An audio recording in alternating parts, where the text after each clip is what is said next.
Generales de Dios. Ampliado. Campeones de la fe. Bruce Olson, 1941, misionero a los inaccesibles indios motilones. Señor Dios, dije, ¿cuánto tiempo va a continuar esto? ¿Tengo que pasar por este suplicio? Me imaginé un futuro lleno de torturas, de incapacidad para comunicarme y de muerte. Entonces sucedió algo extraño. Fue como si me hubieran derribado de un tremendo golpe. Me pareció ver a Jesús en la cruz. Comencé a llorar. Oh Jesús, dije asombrado y temeroso. Esto es lo que tú tuviste que soportar. Nosotros debimos parecerte tan sucios como estos indígenas me parecen a mí. Cuán insensato debió parecerte nuestro odio. Me quedé tendido. Señor, te daré lo que pueda. Te daré mi fuerza, mi vida. Aguantaré cualquier cosa, toda dificultad. Moriré incluso si me permites hablarle de tu hijo a los motilones. Bruce Olson es un misionero diferente. Habitó entre los indios motilones de Colombia durante 10 años. Dios lo llamó siendo muy chico, aunque con dudas y temores obedeció. Con 30 años y a pesar de haber terminado la universidad por correspondencia,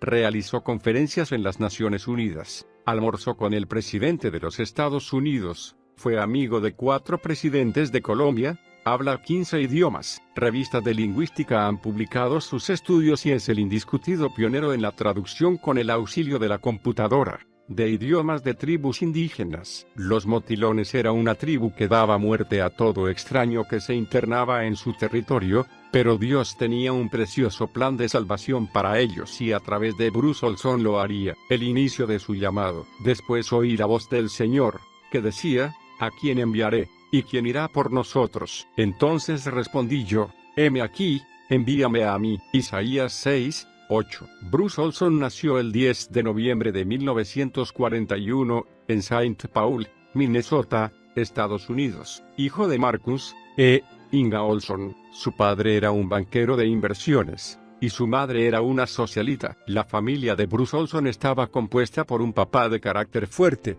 muy autoritario, y apegado a su iglesia. Su mamá era una persona dedicada a su casa y a su familia. Tenía un hermano más chico. Asistía a la iglesia luterana tradicional. Tenía 14 años cuando comenzó a tener la inquietud de saber quién era su Dios. Una noche estaba muy mal. Se sentía rechazado. Tenía muchas dudas con respecto a si el Jesús que él leía en la Biblia podía actuar ahora como antes, si podría ayudarlo. Sintió la necesidad de hablar con Cristo. Si bien lo había hecho seguido, ahora le parecía que era diferente. Lo hizo como si fuese su amigo. Le pidió que lo cambiara, que le sacara todos los temores. Estaba orando cuando sintió su presencia en el dormitorio. Supo que lo estaba salvando. La paz estaba en su corazón. Lo estaba cambiando. Fue en ese momento cuando tuvo la certeza de quién era su Dios personal. Él tenía un amigo que se había cambiado de colegio y hacía un tiempo que no lo veía.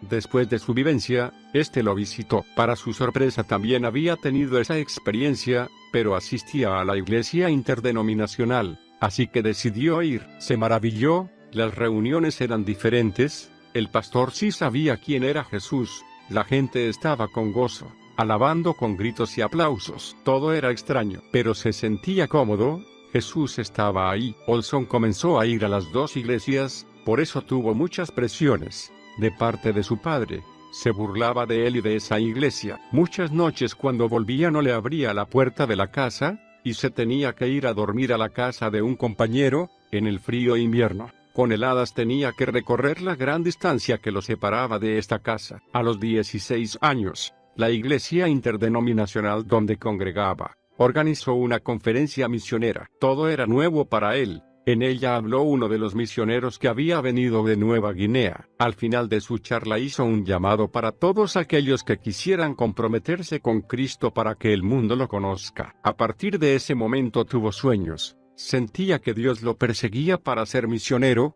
Pronto se esfumaron su anhelo de ser profesor en lengua y obtener un doctorado en filosofía. Ahora se deleitaba en leer los textos de la Biblia en griego, hebreo y latín, creciendo en él el anhelo de ir a países lejanos para hablarles de Dios a los salvajes. Obviamente que sus padres no entendían nada de eso. Dios trató con él de una manera especial, Sin darse cuenta comenzó a sentir compasión por los habitantes de Sudamérica, partiendo la labor misionera. ¿Y cómo predicarán si no fueren enviados? Como está escrito, cuán hermosos son los pies de los que anuncian la paz, de los que anuncian buenas nuevas. Romanos 10:15. Como vimos, Bruce, desde muy joven, siempre estaba en su corazón el ardiente deseo de conocer a Dios personalmente, hasta que Dios lo atrajo a sus brazos, mostrándose como un Dios personal, del cual Olson quedaría fascinado en amor real.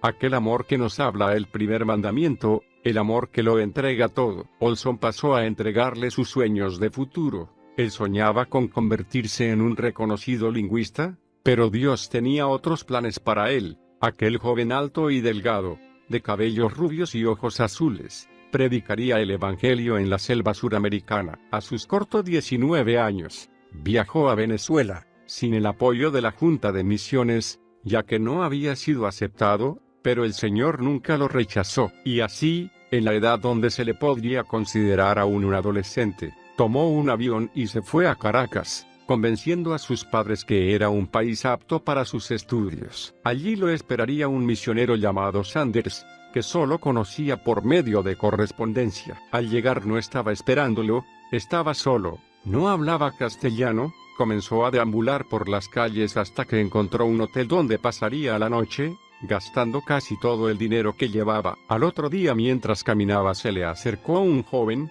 que sabía algo de inglés. Después de un rato de conversación lo invitó a su casa. Descubrió que era inimaginable para latinos responsables permitir que una persona joven como él esté solo. También creían que haciendo el bien a otros, alguno cuidaría a sus hijos cuando estén lejos del hogar. Mientras vivía con la numerosa familia, aprendió el idioma y las costumbres. Por intermedio de su nuevo amigo conoció a un médico que estaba contratado por el gobierno para atender a las tribus que vivían cerca del río Orinoco. Estuvieron conversando un rato y viendo que estaba interesado en los indios, el médico lo invitó para que lo acompañara durante un mes a entregar medicamentos y alimentos a la región del río. Trató de disimular su emoción y aceptó inmediatamente. Después de varios días de ir un trecho por río y otro de a pie y de ver solo vegetación, llegaron a la aldea. Llegó hasta él el olor a excremento humano y nubes de moscas zumbando sobre la basura que estaba a pocos pasos de las chozas. El médico les aplicó inyecciones, les dio pastillas y trataba de explicarles de la mejor manera cómo mejorar las condiciones sanitarias. Olson se quedó en la aldea,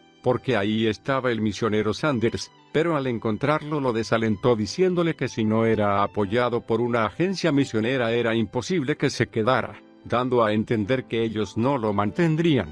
Así que se quedó por poco tiempo. El doctor lo llevó hasta el norte del río, a una aldea donde los indios no eran cristianos. Eran muy amables y le permitieron que los acompañara a cazar, compartían su comida y hamagas con él. Conversando con ellos se dio cuenta que no querían ser cristianos porque les habían cambiado las costumbres a los indios que los habían aceptado, desde las vestimentas hasta cantar algo que ellos no entendían. Trató de explicarles cómo era el Dios verdadero, pero ellos tenían la imagen de los otros y no querían. De todas maneras se quedó con ellos 3 semanas. Lo trataban como a uno más. Cuando regresaron, el doctor lo alojó en su casa. Ahí conoció a los hijos de los misioneros. Al principio salían y se divertían juntos, pero cuando llegó una carta donde decía que lo habían excomulgado, porque se negó a volver a Estados Unidos, para afiliarse a una agencia y esperar a que lo enviaran, lo dejaron solo y todos los misioneros de Venezuela lo despreciaron. Se hospedó en la casa de un estudiante por un tiempo, porque después de las vacaciones tenía que ir a Caracas a retomar los estudios, y para no quedarse solo decidió irse también. No tenía dinero, pero de todas formas reservó un pasaje en avión. Estaba con su equipaje pensando qué hacer, cuando el hermano del estudiante le entregó una carta. Esta era de una familia amiga de Estados Unidos. En ella había un cheque, era el sostén que la iglesia le había prometido. Entonces pagó su pasaje. Esta ayuda llegó justo en el preciso momento.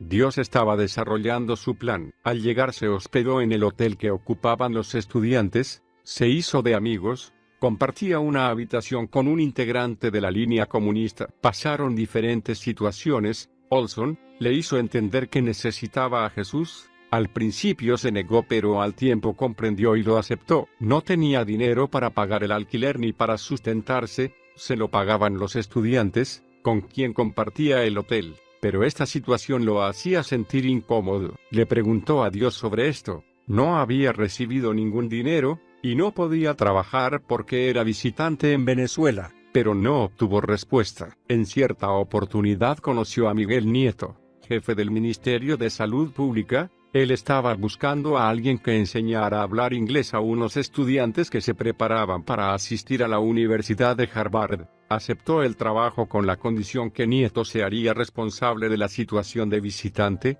En ese momento le pagó el mes por adelantado. Olson estaba viendo cómo la provisión de Dios siempre llegaba a tiempo. Como Nieto conocía las intenciones de Olson con respecto a los indios, un día hablando de ellos, le comentó que los motilones vivían entre el límite de Venezuela y Colombia. Como los contactos que se habían hecho con ellos habían sido pocos, no se sabía cómo era su aspecto, y mucho menos su cultura e idioma. Sabían que todo aquel que se aproximaba a su territorio lo mataban. Quiso olvidarse, ocuparse de otras cosas, pero había olvidado que Dios le hace la vida imposible al que no quiere colaborar con él. Perdió la capacidad de concentración o hacer cualquier otra cosa que no sea pensar en los motilones. Cierto día, cuando estaba sentado en una cafetería, alguien pasó y dejó a su lado un diario. Ahí había una nota que relataba la epidemia de sarampión que existía en la aldea de los motilones y cómo los estaba matando. Entonces pensó, ¿contra qué estaba luchando? ¿Por qué tanta resistencia? Si él había estudiado medicina tropical y podría ser de ayuda. A la semana estaba en un micro hacia Machiques, una localidad al pie de los Andes. En el trayecto conversó con los pasajeros que le dieron información de los motilones y le aconsejaron que no se acerque porque terminaría muerto. Pero no les hacía caso. Al fin, él había ya estado con algunos indios y eran muy amigables. Al llegar compró una mula, la cargó con víveres y emprendió la marcha. Siguió un sendero, pero de repente se dio cuenta que ya no estaba. Retrocedió, lo encontró, emprendió la marcha nuevamente, pero otra vez se encontró sin la senda.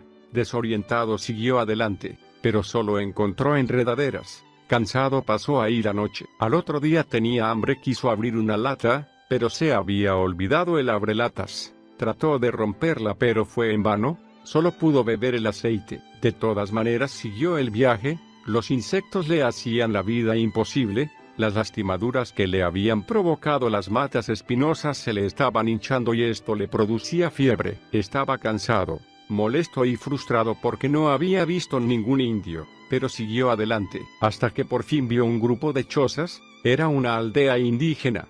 Pronto se vio rodeado de indios, que le hablaban, pero no entendía el dialecto. Lo tocaban, se reían. Cuando llegó al centro de la aldea, salieron las mujeres a verlo.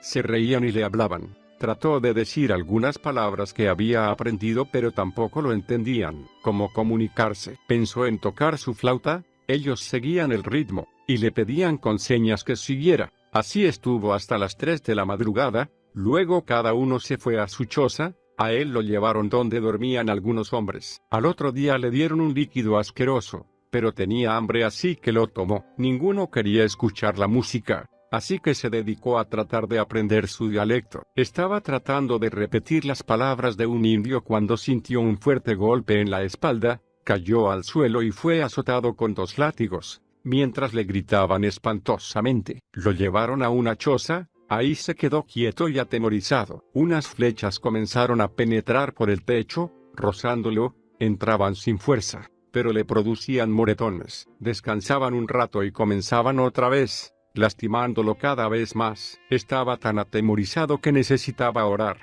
Vio a Jesús en la cruz muriendo por personas tan inmundas como él consideraba a estos indios. Por eso oró entregando su vida, dándole todo, muriendo si era necesario si él le permitía hablarles de su hijo a los motilones. Las flechas siguieron un rato más, hasta que definitivamente cesaron. No había razón para quedarse. El jefe le había demostrado que no lo quería y emprendió su camino. y un anciano lo llamó para mostrarle una criatura enferma. Lo estaba mirando cuando se vio rodeado de otras criaturas en igual condición. Como tenía algunos antibióticos, les dio media dosis a cada uno. Oró pidiendo a Dios que los curara ya que la dosis era mínima. Recién al día siguiente hubo resultados. Uno de los niños comenzó a sentirse bien. Al ver eso, el jefe comprendió que quería ayudarlos y cambió de actitud. Su estadía se prolongó por más de 4 meses. En ese tiempo aprendió el idioma y comprobó que no eran los motilones. Ellos se hacían llamar yucos. Consideró que ya estaba todo hecho, así que decidió volver a la civilización.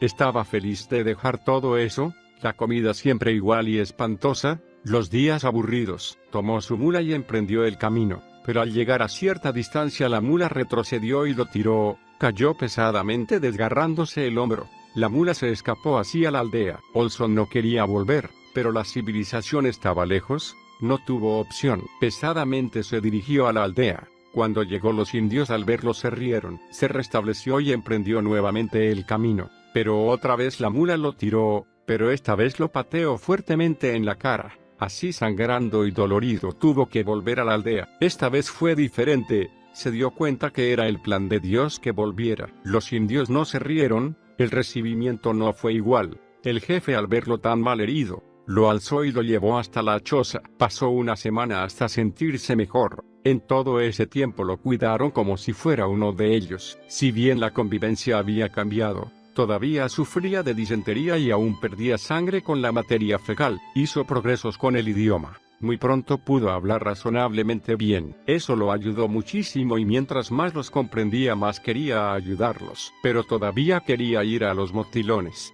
Si bien ya no los podría ayudar con la epidemia, debido al tiempo transcurrido, pero esto no significaba que no debería ir. Buscó información entre los yucos sobre los motilones. Ellos los llamaban el pueblo del petróleo, ya que en la tierra donde vivían había mucho petróleo, pero no querían acompañarlo, porque los matarían. Posiblemente lo harían los yucos del sur. Esta vez se fue sin problemas. Era la decisión de Dios que abandonara a los yucos. A partir de ese momento fue recorriendo de tribu en tribu, aprendiendo los diferentes dialectos, buscando quien lo acompañara. Sin lograrlo todavía, por fin después de recorrer encontró a un joven que, a cambio de un cierre relámpago, a ellos les gustaban las cosas brillantes, lo acompañaría hasta la aldea de los motilones. El contacto con los motilones, porque el Hijo del Hombre vino a buscar y a salvar lo que se había perdido. San Lucas 19:10. El rechazo de los motilones hacia los hombres blancos se debía a que las grandes compañías petrolíferas norteamericanas estaban muy interesadas en el territorio motilón y buscaban adueñarse de su hogar. Olson,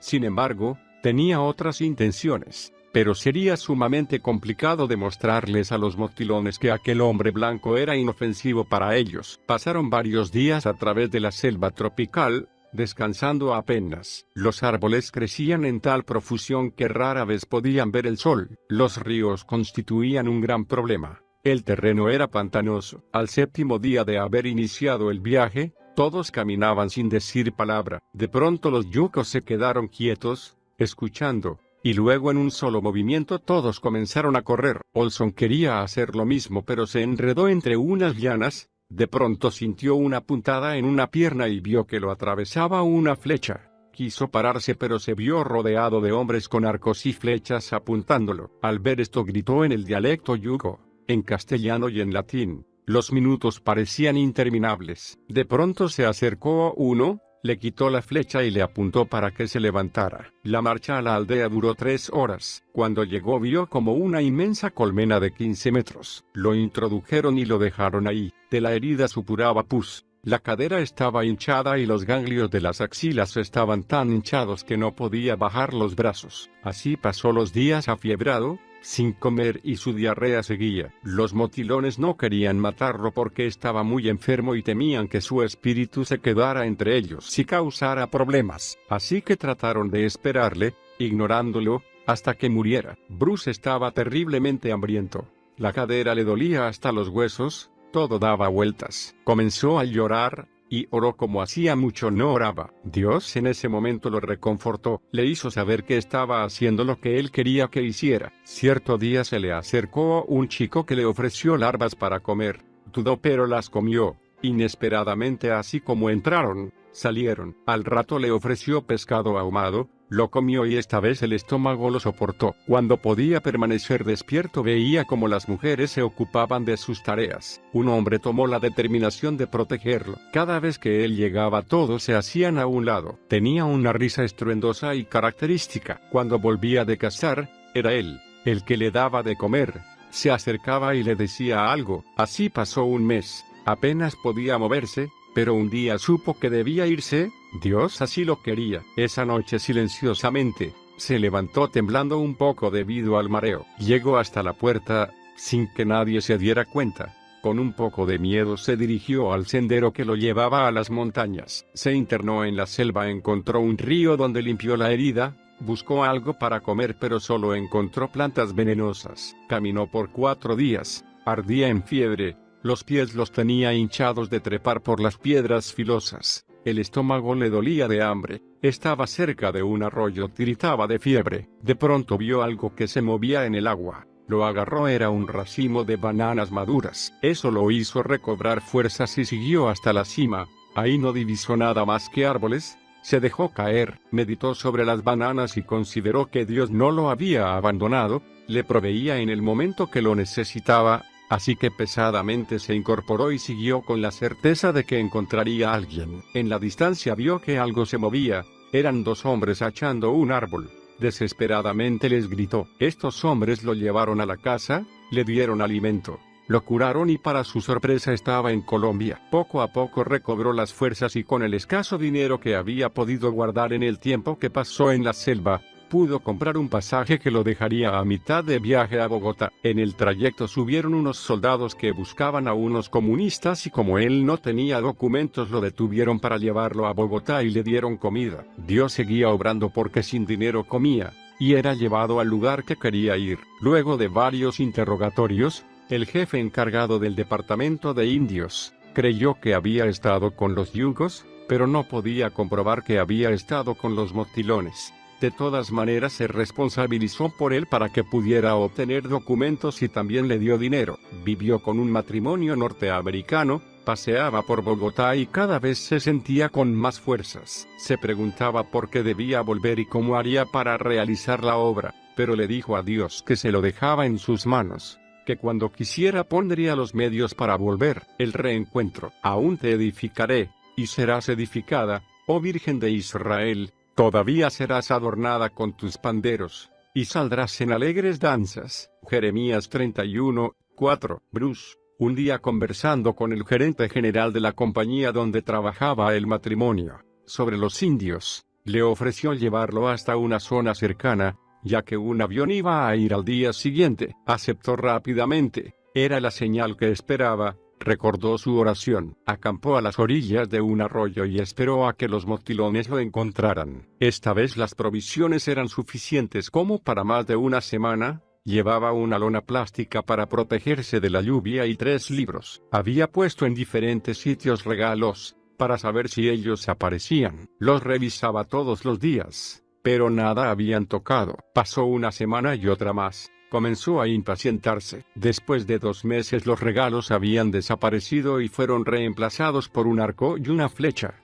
Estaban dispuestos a intercambiar regalos. Decidió quedarse cerca para verlos. Mientras pescaba, cuando terminó, ya se los habían llevado y dejaron 4 flechas clavadas, señal de advertencia de los motilones. Pero no iba a irse ahora. Se arrodilló y oró. Colocó las flechas tiradas y sobre ellas colocó más regalos. Se dirigió hacia su campamento, escuchó que lo seguían, miró hacia la selva pero no vio nada. Les gritó algo que creía que en su dialecto significaba venga. Después descubrió que no era así. Al escuchar eso los motilones corrieron bruscamente. Olson corrió enojado, entre las matas y llanas. Había desperdiciado el encuentro. Ya no volverían. Enojado tomó el hacha y comenzó a echar un árbol para hacerse una balsa y así irse flotando por el río. Luego achó otro y otro. En ese momento alzó la vista y ahí estaban 6 motilones apuntándolo con sus arcos y flechas. Se escondió, tiró el hacha y salió con las manos abiertas para que supieran que no tenía armas. Aflojaron la tensión de los arcos.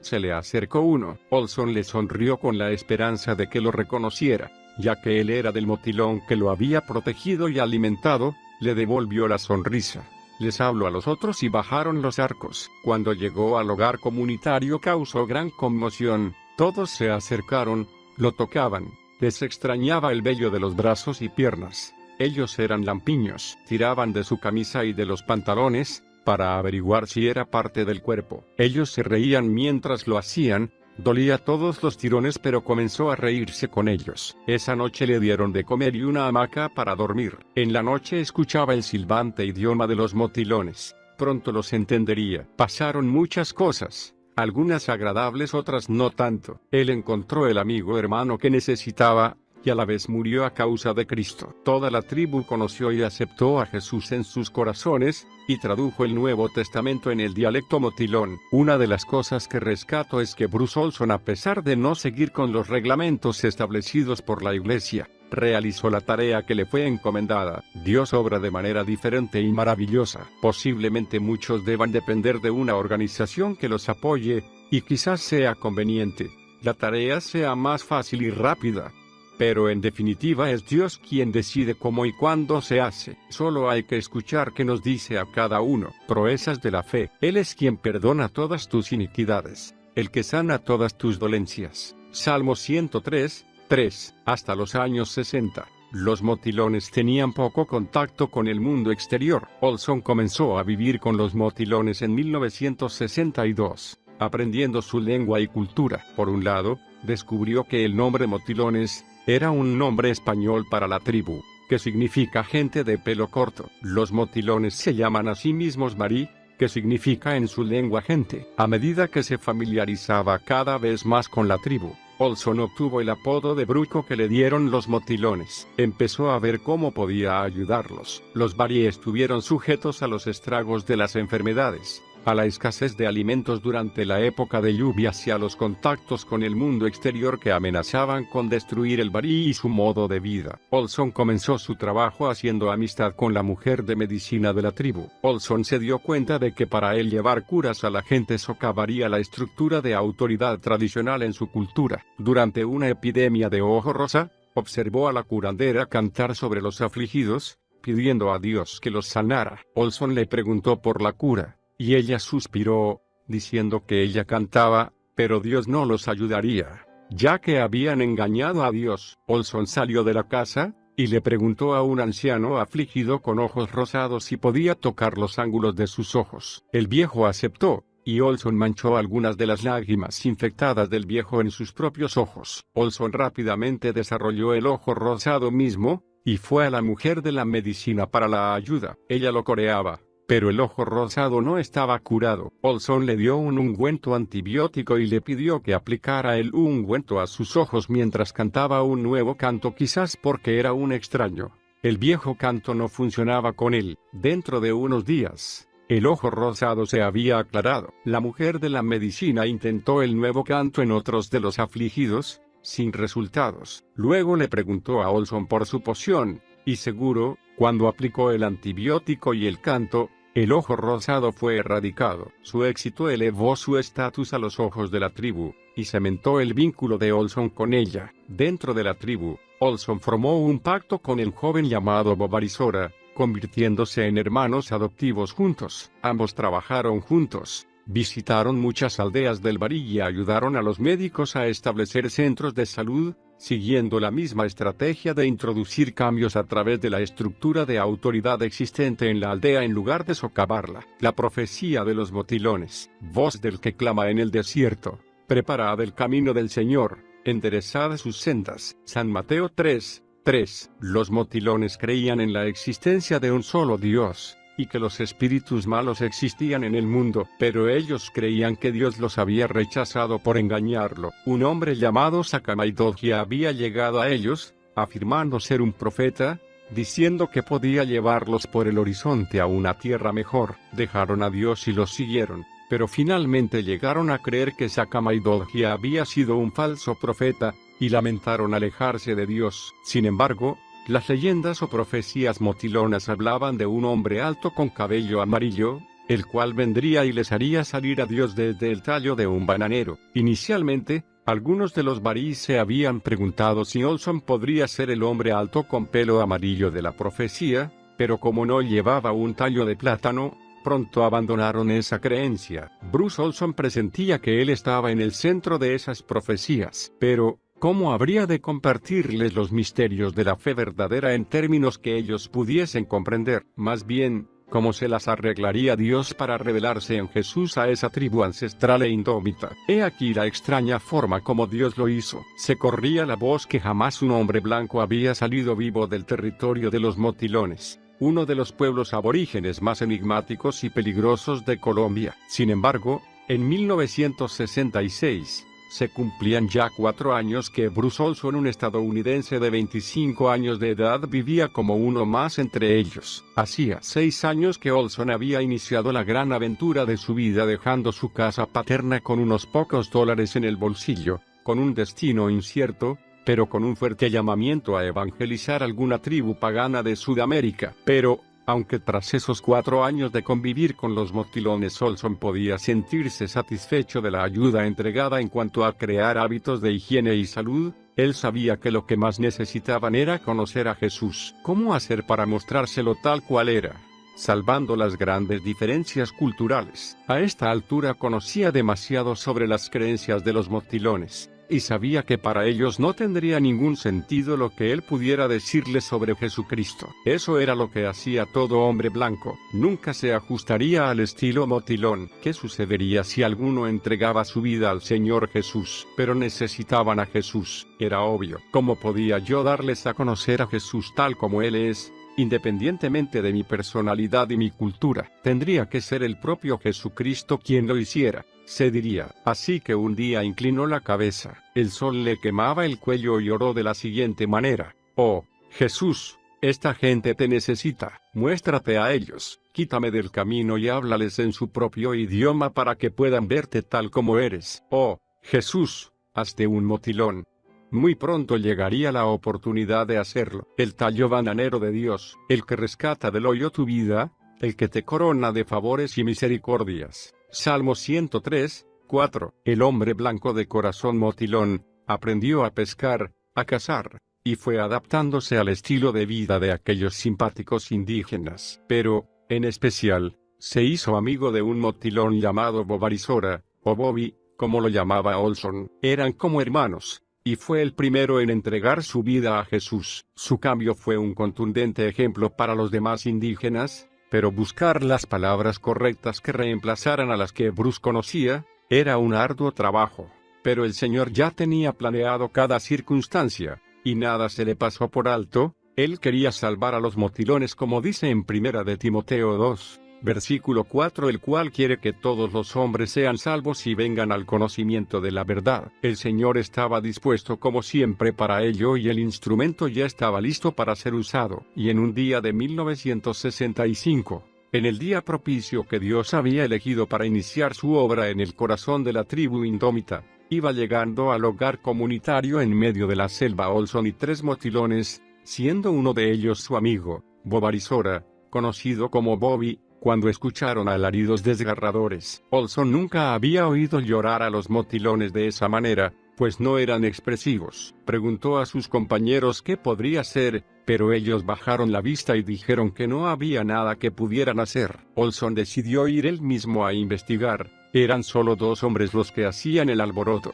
Uno de ellos estaba parado frente a un pozo de 2 metros de hondo que había cavado, y gritaba con desesperación: «Dios, Dios, sal de este agujero». El otro estaba encaramado en lo alto de un árbol, y gritaba: «Dios, Dios, ven desde el horizonte». Aunque el espectáculo era casi cómico, Olson percibió que no era para la risa. Uno de sus acompañantes le explicó que el hermano del hombre junto al pozo había muerto muy lejos de su hogar. Lo mordió una víbora venenosa y murió antes de poderlo trasladar. Y eso significaba, de acuerdo a sus creencias, que su idioma, su espíritu y su vida nunca podrían alcanzar a Dios más allá del horizonte. Ahora, el hombre clamaba a Dios pidiéndole que le devolviera la vida a su hermano. La desolación y la desesperanza tiñeron todo el ambiente. En ese momento, Olson entendió que Dios le había traído hasta aquí para que les dijera dónde podían hallarlo, así que oró intensamente en su interior. Al verlos, el hombre del pozo dejó de gritar y se acercó a ellos.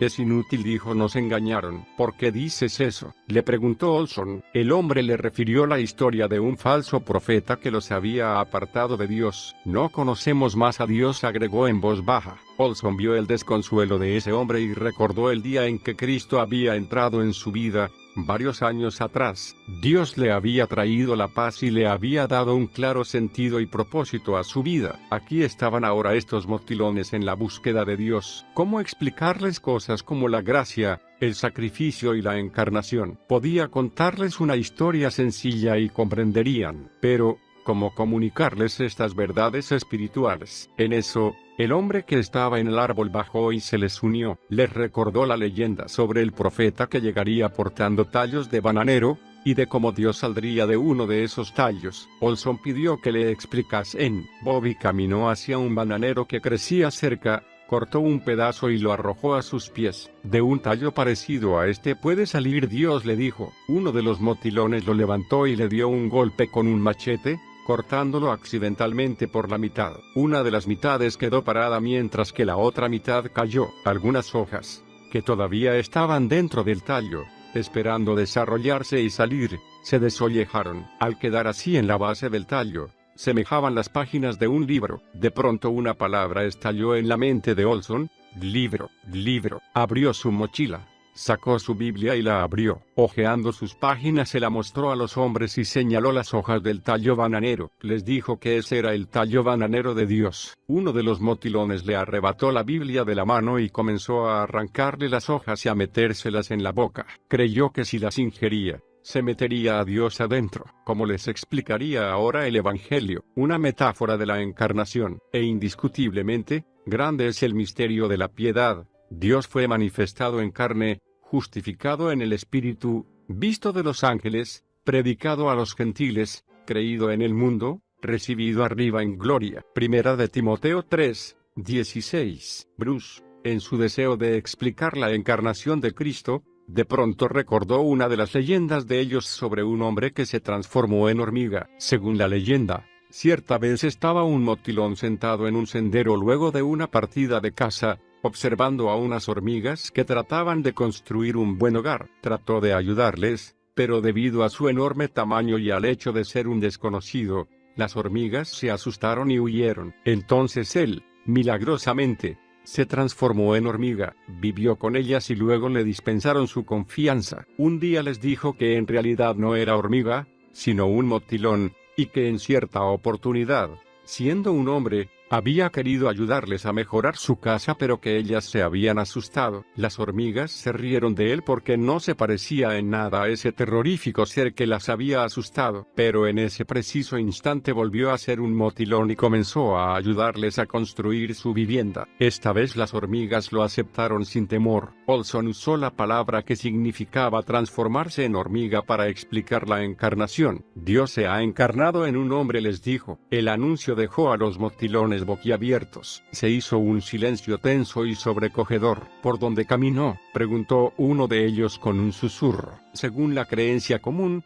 cada motilón tiene su propio y particular sendero. Por tanto, si se quiere encontrar a Dios hay que caminar en su sendero. Jesucristo es Dios hecho hombre, les contestó. Él puede mostrarles el sendero de Dios. Una mirada de asombro, casi de temor, se pintó en sus rostros. El hombre del agujero le dijo: «Muéstranos a Cristo». Olson buscó una respuesta adecuada. «Ustedes mataron a Cristo», les dijo. «Ustedes destruyeron a Dios». Sus ojos se agrandaron. «¿Que yo maté a Cristo? ¿Cómo lo hice? ¿Y cómo Dios puede ser matado?». Una metáfora de la redención. ¿Quién llevó él mismo nuestros pecados en su cuerpo sobre el madero, para que nosotros, estando muertos a los pecados, vivamos a la justicia, y por cuya herida fuisteis sanados? Primera de San Pedro 2:24. ¿Cómo hacen el mal, la muerte y el engaño para imponer su poder sobre los motilones?, les preguntó Olson. «Por medio de los oídos», contestó Bobby. «Para los motilones el idioma es de trascendental importancia. Si un idioma maligno se obtiene por los oídos, significa la muerte». Olson les recordó cómo ellos,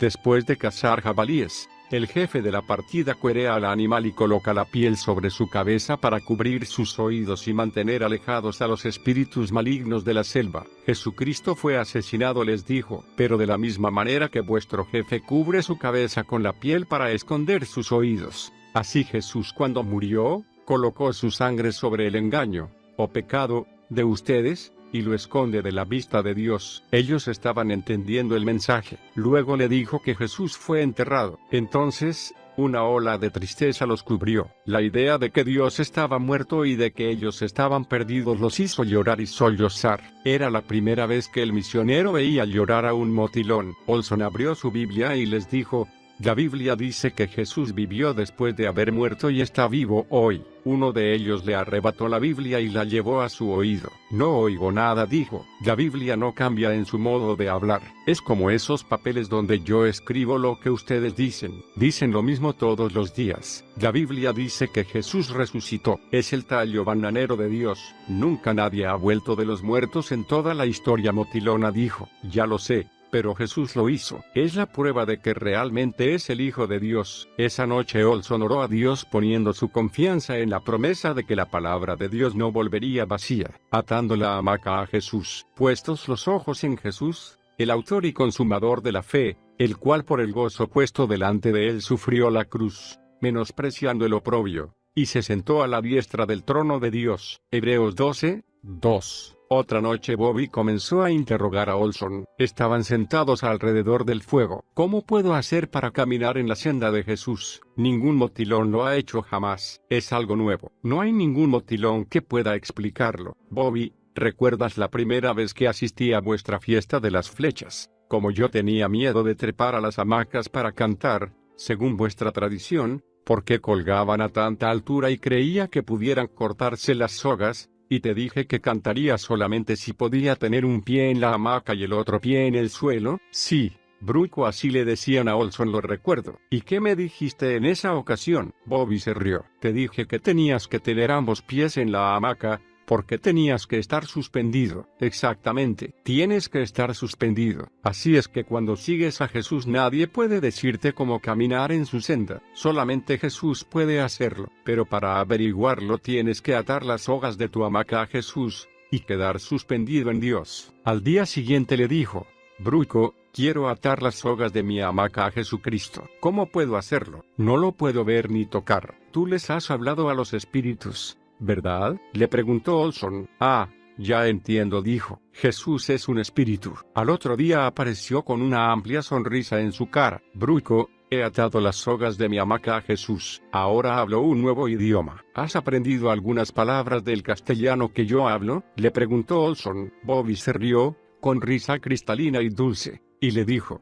no, Bruco, hablo un nuevo lenguaje. Olson comprendió. Para un motilón el idioma es vida. Si Bobby había adquirido una nueva vida, poseía un nuevo idioma. Olson estaba emocionado. Ahora su amigo era también su hermano en Cristo. Bobby gozaba de una nueva vida y una nueva forma de hablar. Su habla estaría orientada a la comunicación con Jesús. Echamos el brazo de cada uno sobre el hombro de otro. Mi pensamiento retrocedió al día en que tuve un encuentro con Jesús, y a la vida que fluyó en mi interior. Ahora mi hermano Bobby experimentaba a Jesús de la misma manera. Había comenzado su andar con Jesús. Jesucristo ha resucitado de los muertos, gritó Bobby. Su voz se hizo oír en lo profundo de la selva. Ha transitado nuestros senderos. Hallé a Jesús. El canto del motilón, una predicación no tradicional. ¿Cómo?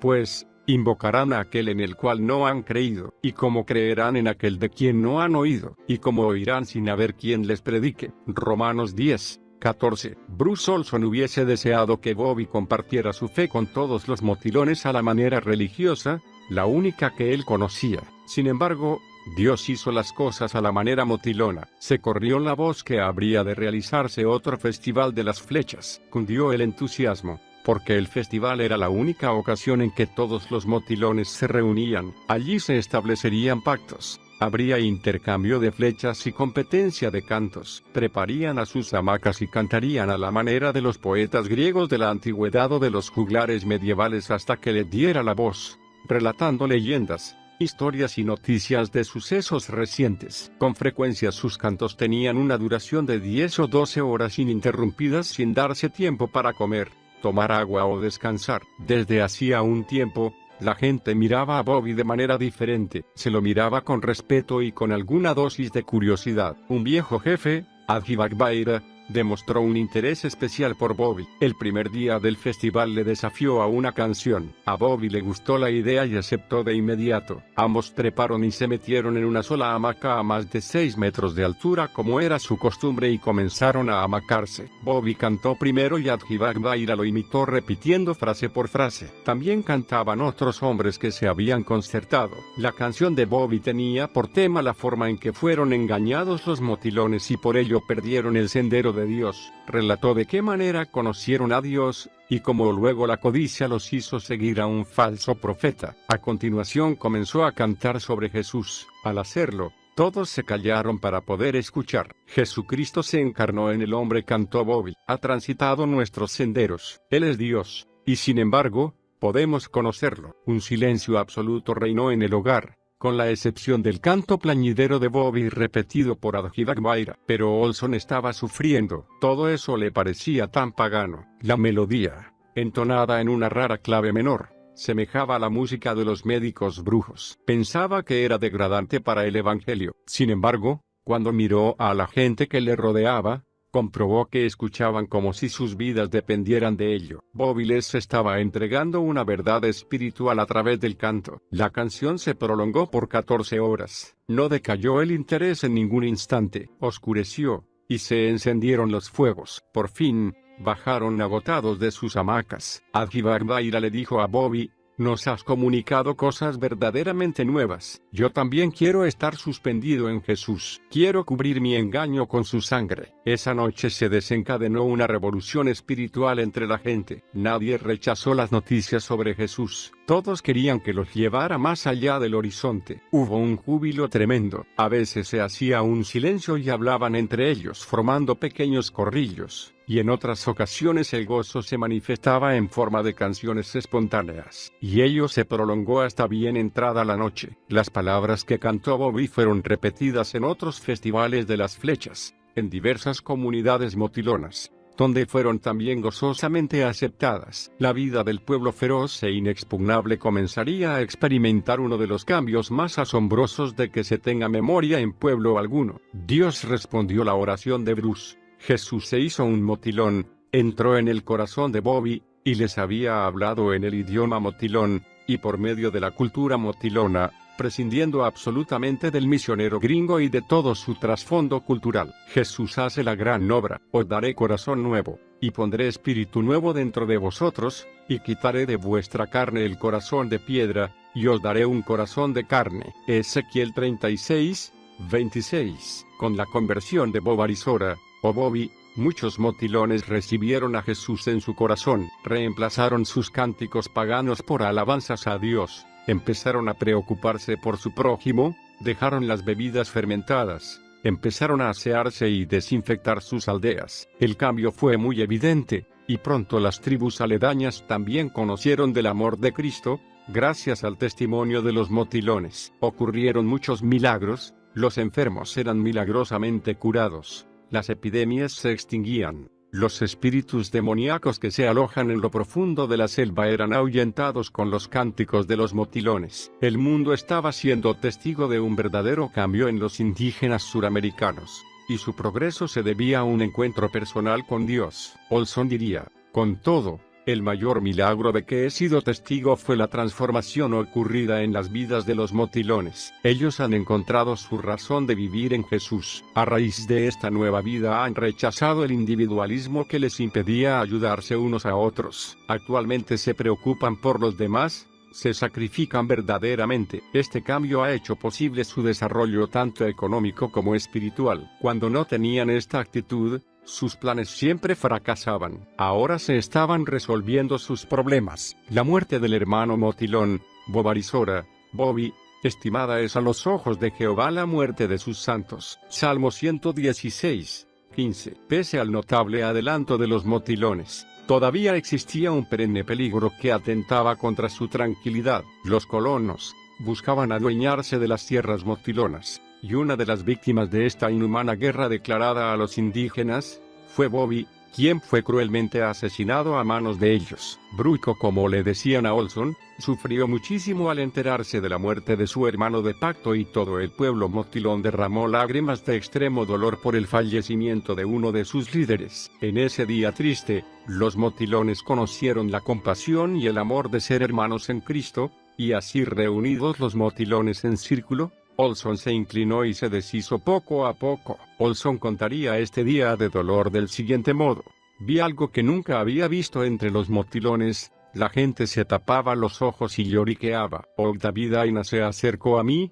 intentando sonreír. Mira, a todos nos ha afectado la gripe, dijo. No le contesté. No es gripe lo que tenemos, no es gripe. Entonces Ogdavidaina, uno de los principales jefes, se llevó las manos a la cabeza y cayó al suelo. Bruco dijo mirándome: no soy un hombre, soy un niño pequeño. Solo los niños lloran. Su dolor conmovió a los motilones como nunca antes había sucedido. Corrieron a la jungla para ocultar sus lágrimas unos de otros. Bruco dijo Ogdavidaina: Jesús murió por todas las tribus del mundo. Bobby es casi como él. Murió por los motilones. Un hermano en Cristo había partido. Era el primero de todos en entrar a la casa del Padre. Lo que a la tribu le parecía triste, los ángeles del Señor lo celebraban, gritando victoria, victoria, victoria. Bobby había vencido, por la sangre de Cristo que lo había redimido. Secuestrado por el Ejército de Liberación Nacional, ELN,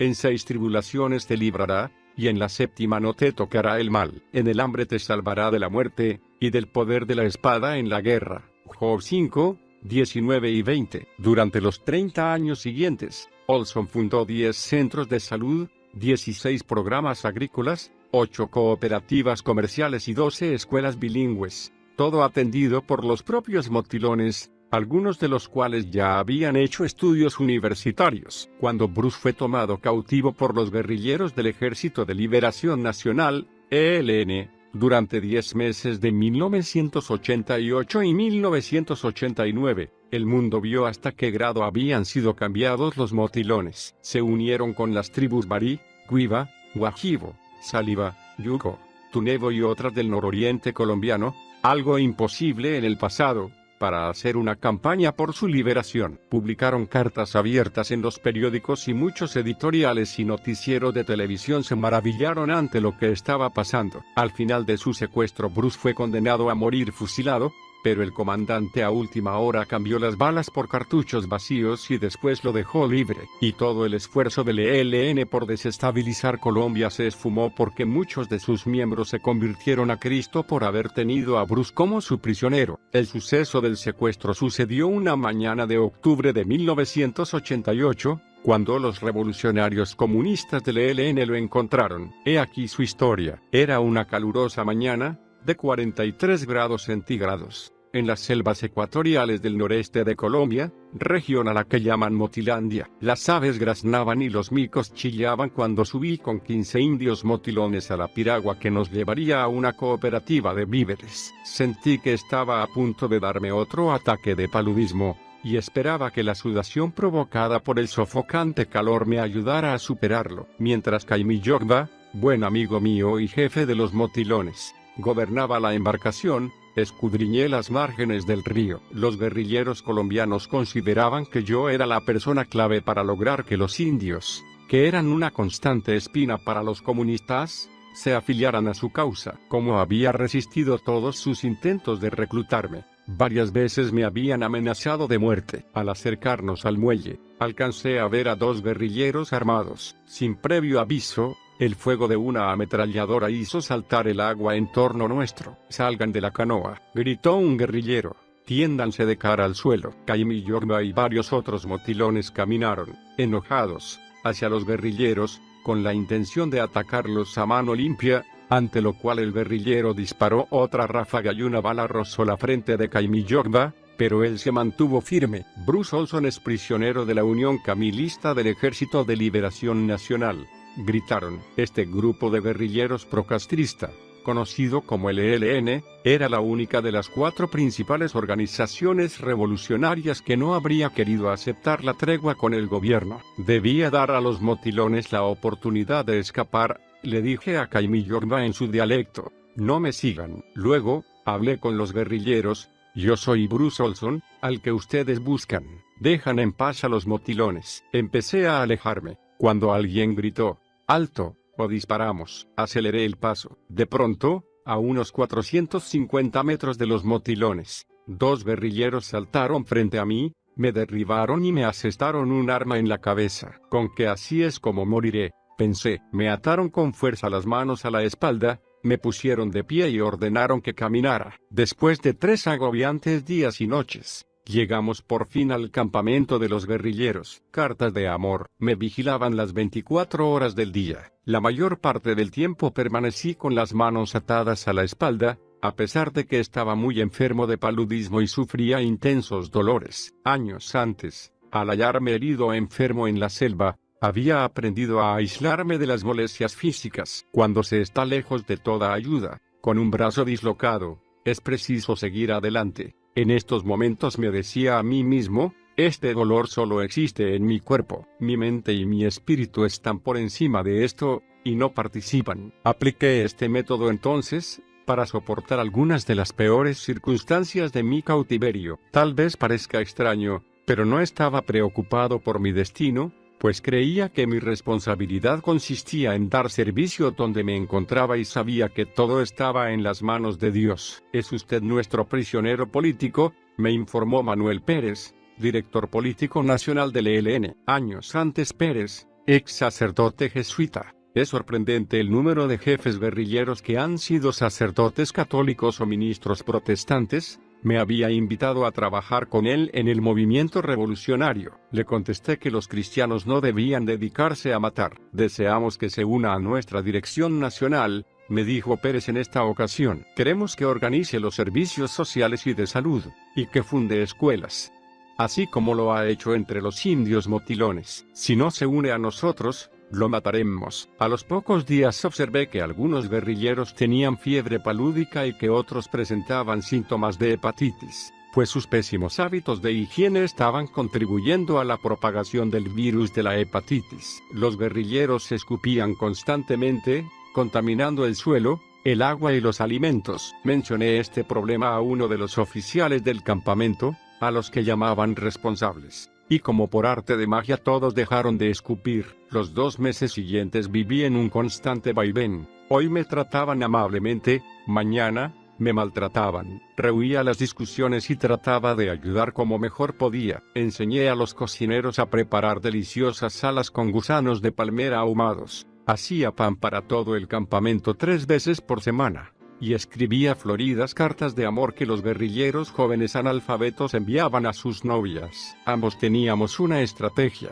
Ellos querían entrar en mi vida y yo en la suya. Y yo era quien estaba progresando, subestimando al enemigo. En enero ya me habían trasladado a un tercer campamento. En un pequeño claro, los guerrilleros se construyeron refugios con palmas, pero a mí me obligaron a dormir al descubierto, sin protección contra las lluvias torrenciales. Así que los insectos tenían festines conmigo de día y de noche. Para combatir el tedio, pedí que me permitieran escuchar sus diarios discursos políticos, lo cual les agradó. La primera mañana que asistí se esforzaban por entender las diferencias entre el socialismo, el comunismo y la democracia. Les di una explicación bastante completa y, después, varios guerrilleros me preguntaban si accedería a actuar como presidente de debates. Con pocos estudios, o de plano sin ellos, muchos guerrilleros solo se habían dejado influir por los puntos de vista de sus dirigentes revolucionarios, partidarios de Castro. Esta función me dio la oportunidad de exponerles nuevas ideas. Al conocernos mejor,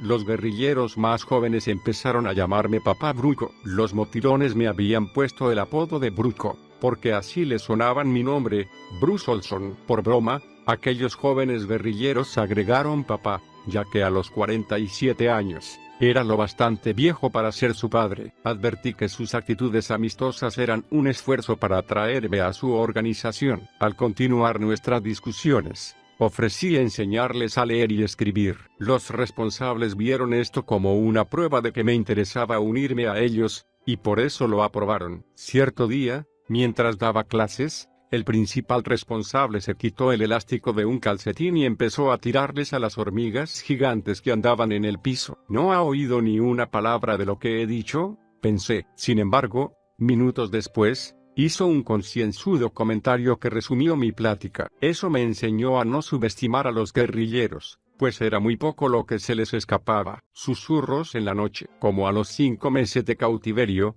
me permitieron tener una Biblia. Estas líneas del Salmo 91 fueron alimento para mí. Sí, Él te libra de la red del cazador, de la peste mortal. Él te cubre con sus alas. Un refugio hallarás entre sus plumas. En Colombia, nación católica, apostólica y romana, hasta los guerrilleros aceptaban que el domingo era un día dedicado a la iglesia. Cada semana algunos más se nos unían en el estudio de la Biblia y el culto. Incluso empezamos a orar juntos. Al poco tiempo resolví que ya podía compartir con ellos mi fe personal. Pronto, unos cuantos se hicieron cristianos. Estoy seguro de que a los responsables les preocupaban las buenas relaciones que algunos guerrilleros estaban entablando conmigo, y con mucha razón, porque su conciencia transformada los inducía a cuestionar la moralidad de los actos terroristas. Una noche, ya tarde, un joven se acercó a mi hamaca. «Papá Bruco», susurró, «si me ordenan que lo ejecute, he resuelto negarme». Eso significaba que lo ejecutarían a él por desobedecer una orden,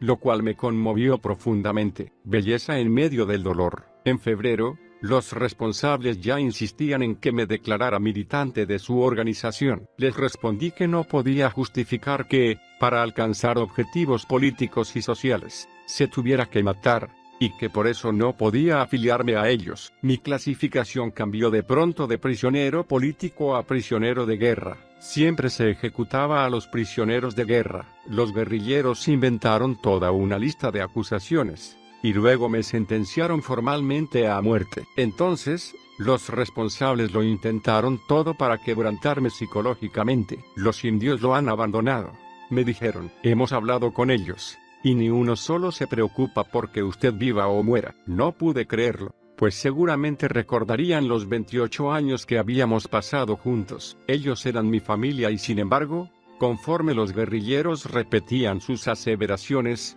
empecé a dudar. ¿Sería posible? La tortura física que sufrí durante ese tiempo fue tan terrible, que probablemente jamás podré hablar de ella. Lo peor de todo fue que me obligaron a presenciar las ejecuciones de otros rehenes. Lo más común era ordenar al rehén que se arrodillara en el lodo, apoyar una pistola de grueso calibre en el temporal y volarle la tapa de los sesos. De vez en cuando se empleaban pelotones de fusilamiento, cuyas balas esparcían partes del cuerpo entre los árboles y el follaje, como si fueran húmedos montones de sangrienta basura. Esto le pasará a usted si no firma una confesión, me dijeron. Pero también hubo momentos de profunda emoción. Una vez, mientras sufría uno de varios ataques de diverticulosis, perdí unos 2 litros de sangre. Un médico que los guerrilleros habían llevado a la selva opinó que una transfusión de sangre podría salvarme. Inmediatamente surgió una disputa sobre quién merecería el honor de donar su sangre. El elegido fue un joven que se había hecho cristiano. Después de las transfusiones, estuvo sentado un rato junto a mí. «Ahora, mi sangre fluye en tus venas, Papá Bruco», me dijo. Había lágrimas en sus ojos, y también en los míos. El canto de un ángel. Esa misma noche, me despertó un dolor terrible. Esa vez, no pude aislarme de él. Nunca había sentido tal angustia. En eso, sucedió algo asombroso. Un ave a la que conocíamos por el nombre de Mirla comenzó a cantar. Al escucharla, me llamó la atención que aquel canto tuviera un efecto sedativo, pues la fascinante melodía en tono menor me resultaba dolorosamente familiar. Perdí el conocimiento. Cuando volví en mí, el ave seguía cantando. Sería una alucinación, más que nada, porque todo el mundo sabía que esas aves no cantan de noche. Sin embargo, este canto real o imaginario estaba ejerciendo un efecto restaurador en mi espíritu y pude sentir que volvía a la vida. Entonces comprendí. El ave interpretaba un cántico tonal de los motilones, imitando los sonidos con una fidelidad tan pasmosa,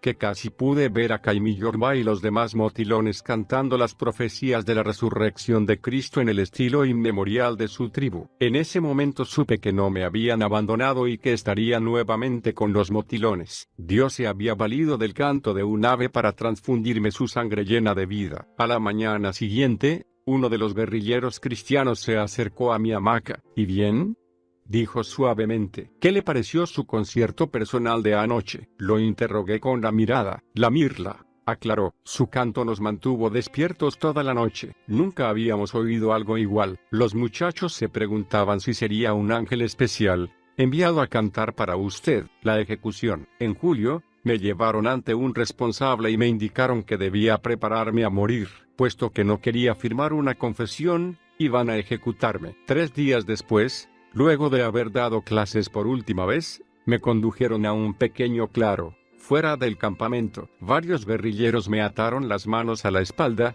alrededor de una pequeña palmera, mientras mis ejecutores, 18 de ellos armados con metralletas, se alineaban. Pensé que no quedaría gran cosa de mí, pero por lo menos sería algo rápido. Procuré concentrarme en recuerdos de los motilones. Mis amigos, apunten, ordenó el responsable al pelotón. Varios hombres lloraban en silencio al apuntarme con las armas. Fuego. Sonaron los disparos, pero yo no sentí nada. Los hombres del pelotón me miraron con asombro, y luego examinaron las armas. Son balas de salva, gritó uno de ellos. Había sido un último intento para hacerme ceder, pero no les había dado resultados. A la mañana siguiente se me acercó Federico, un jefe de los guerrilleros, y me dijo: Bruce Olson, tengo buenas noticias para usted. Queda en libertad. ¿Está contento? Yo me encogí de hombros. Me es indiferente, repliqué. Me preocupan los motilones. ¿Qué será de ellos? Sí, me tranquilizó. Hemos resuelto dejar en paz a los motilones, y usted puede continuar su labor entre ellos, como antes. Fue un error haberlo secuestrado y esperamos que halle en su interior la grandeza necesaria para perdonarnos. ¿Está contento ahora? Me dejaron libre el 19 de julio de 1989, y solo entonces descubrí que el mundo exterior estaba enterado de mi cautiverio. Los motilones y casi todas las demás tribus de Colombia, actuando como un solo pueblo por primera vez, se habían unido para apoyar al hombre que es nuestro hermano, y amenazaban con declarar la guerra total a los guerrilleros si no me ponían en libertad. Los medios de comunicación se habían sumado a su causa, y pronto los había seguido todo el pueblo colombiano, denunciando a los guerrilleros. El presidente de Colombia, Virgilio Barco Vargas, me dio la bienvenida al volver a la civilización. Usted es un símbolo nacional, me dijo. Por primera vez en la historia, los indios han defendido a un hombre blanco. Su causa ha unido a nuestro pueblo y le ha dado valor para combatir al terrorismo. He seguido con gran pesar las noticias de la guerra contra las drogas en Colombia, pero también estoy muy orgulloso. En el pueblo colombiano hay una nueva determinación para oponerse a los cárteles de las drogas. ¿Por qué ha resuelto el pueblo combatir? La respuesta no es fácil, pero recuerdo, a mi regreso, al pueblo que me esperaba en las calles de Bogotá para darme la bienvenida. Todos declaraban: los motilones nos han inspirado. Ya no toleraremos más tiempo a esos criminales por miedo a perder la vida. Tal vez el papel de los motilones no sea valorado en toda su grandeza por muchos, pero yo creo que es auténtico e importante, y le pido a Dios que así sea siempre. El desarrollo motilón, de modo que si alguno está en Cristo, nueva criatura es, las cosas viejas pasaron. He aquí todas son hechas nuevas. Segunda de Corintios 5, 17. Las estimaciones actuales son de que el 70% de los baríes o motilones son ahora cristianos. A medida que crecía el trabajo de Olson con el barí, ayudó a establecer un lenguaje escrito, más de 60 escuelas donde se enseña en 18 distintos idiomas tribales además del español, centros de salud comunitarios e incluso trabajó con el gobierno colombiano para proteger las tierras de los barí, y con ese apoyo Bruce ha logrado la creación de una reserva de territorio en perpetuidad, de 630.000 hectáreas cuadradas de tierra para los motilones barí, y ahora ya no habrá invasores que traten de quitarles su lugar. Los motilones hicieron la paz con la tribu Yuco, su enemigo de siglos de antigüedad, y los evangelizaron. Otras 18 tribus se han convertido y convencidas de que la violencia es errónea. La paz ha llegado a esta gente de la selva. Más de 250 motilones graduados misioneros predican activamente el evangelio en 22 lenguas latinoamericanas diferentes. 2 han completado estudios teológicos avanzados en Bogotá. Se creó el periódico Motilón, Azogbari, que reporta noticias sobre evangelismo y desarrollo comunitario de 18 frentes tribales diferentes. Y a medida que los jóvenes barí empezaron a hablar fluidamente tanto en barí como en español, estudiaron para convertirse en doctores, abogados y otras profesiones, pero trajeron su experiencia a la tribu, utilizándola dentro de su cultura. Los nativos tribales en las circunstancias normales difícilmente hubieran podido sobresalir profesionalmente. Podemos mencionar en este avance a la hija del amigo motilón de Bruce, Bobarizora, Bobby, y otros 2 jóvenes, que se graduaron de la Escuela Nacional de Pedagogía de Colombia y son instructores bilingües para una multitud de otros estudiantes. Sobresalieron profesionalmente gracias a Dios y a la decisión de perseverar de su siervo Bruce Olson, que a pesar de sus muchas tribulaciones, no se dio por vencido, y tampoco dudó, por incredulidad, de la promesa de Dios, sino que se fortaleció en fe, dando gloria a Dios. Romanos 4:20. Lo que ha sucedido entre los motilones puedo compararlo con lo sucedido con la tribu Mar en la India, que de cazadores de cabezas, con la llegada del Evangelio ahora son fuente de progreso y desarrollo para toda su región, bendiciendo no solo a las tribus aledañas sino al mundo entero con su distribución de Biblias gratuitas, por medio de envíos junto a guías telefónicas. Y como en esa biografía dije, ahora lo reafirmo, el Evangelio cuando trae no una religión, sino a Jesucristo, es fuente de progreso, paz y desarrollo en todos los ámbitos. Toda gloria sea a Dios por ello. En una ocasión el presidente colombiano comentó con el indígena Arabadoica: esto realmente es desarrollo en respuesta a las necesidades de la comunidad. Pero Arabadoica sabía que no era la medicina preventiva ni la agricultura tropical que había producido entendimiento y coexistencia entre las tribus. Respondió al presidente: es porque nuestra tribu camina ahora en las pisadas de un líder nuevo. Significaba que lo reconocían como máximo cacique. El presidente dijo con una sonrisa: sí, de Bruce el misionero. No, aclaró Arabadoica, es Aimaidodji Ibateradukura, ¿quién? Jesucristo. Bruce ha llegado a ser hombre multifacético que habla más de 15 idiomas. Ha dado un discurso en las Naciones Unidas y es casi una leyenda en Colombia. Cuenta entre sus amigos a los máximos líderes del país y también a los indígenas más primitivos. Es casi increíble la historia de cómo él llegó en 1962 a la temible tribu de los motilones, un joven enfermo, herido, débil, y por esa razón lo cuidaron, pensando que estaba por morir. Pero Dios tenía otros planes. Bruce logró escapar, solo para llegar a ser más tarde el máximo amigo de los motilones en toda su historia, integrándose en su lengua y cultura. El Señor ha hecho una gran obra, como ya dije, me recuerda a la obra que hizo en la tribu Mar del hermano Rochunga Pudaite. Recomiendo esa biografía del general de Dios Rochunga, para que vean cómo el Señor usó al misionero Roberts para llevar la palabra de salvación a una tribu de cazadores de cabezas, que con una prédica tomando como ejemplo sus costumbres tribales, les hizo conocer y entender la verdad de la salvación por Jesucristo. La gloria es del Señor, porque al final de cuentas, quien transformó a los motilones, no es un misionero rubio que actualmente sufre de tripanosomiasis crucicrónica y que durante muchos años ha caminado al lado de los motilones, ayudándoles a construir centros para su progreso, dándoles la palabra de Dios en su propio idioma, demostrando frente a ellos una fe viva. Aunque el hombre pone la cara, Jesucristo es quien lo hace todo, y Él lo ha hecho todo usando a un instrumento dispuesto, a su siervo el hermano Bruce Olson.